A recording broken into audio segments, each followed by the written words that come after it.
Good morning, church. My name is Dave, and I'm one of the pastors at Community Christian Church at Carillon. And this is the musing for the 30th of September.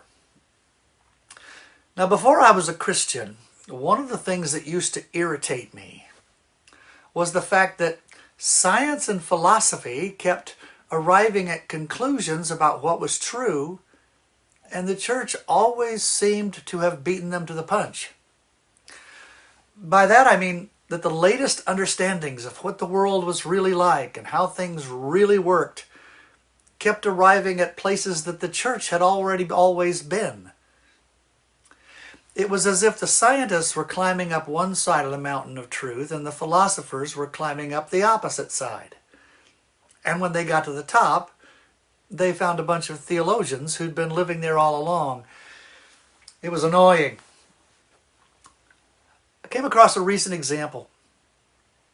During the sermon this past Sunday at Carillon, the teacher referenced a book by Jonathan Sacks entitled Morality.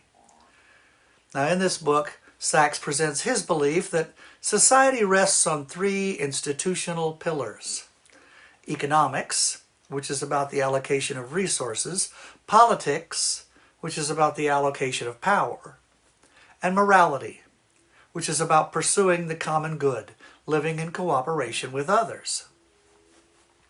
In his book, Mr. Sacks describes a society in which the morality pillar has crumbled.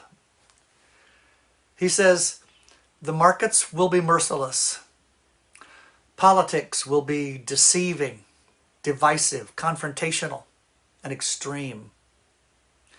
People will feel anxious, uncertain, fearful, aggressive, unstable, uprooted, and unloved. They will focus on promoting themselves instead of the one thing that will give them lasting happiness, making life better for others. Sounds familiar? Sounds like a newspaper article. Mr. Sacks is not a Christian. He is a Jewish philosopher. But he has concluded that society cannot be maintained and sustained in the absence of a concern for the well-being of those around us, which is what his definition of morality is. Now let's back up a little bit. 2,000 years ago, Jesus of Nazareth said that the second most important commandment is this, that you love your neighbor as yourself. The Apostle Paul expounded on that same theme, writing, "Do nothing out of rivalry or conceit, but in humility consider others as more important than yourselves. Everyone should look out not only for his own interests, but also for the interests of others."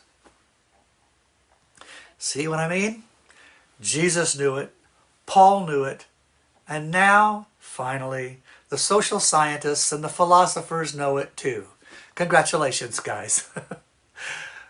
You have figured out what believers have always known. We are wired by our Creator to find our greatest earthly happiness when we are focused on something outside of ourselves. So the great minds of this world have climbed the mountain. They have pursued the truth, and they found it. Right where Jesus said it was. Right where Paul told them to look. It's kind of like what the Apostle John said. You will know the truth, and the truth will set you free. God bless you all.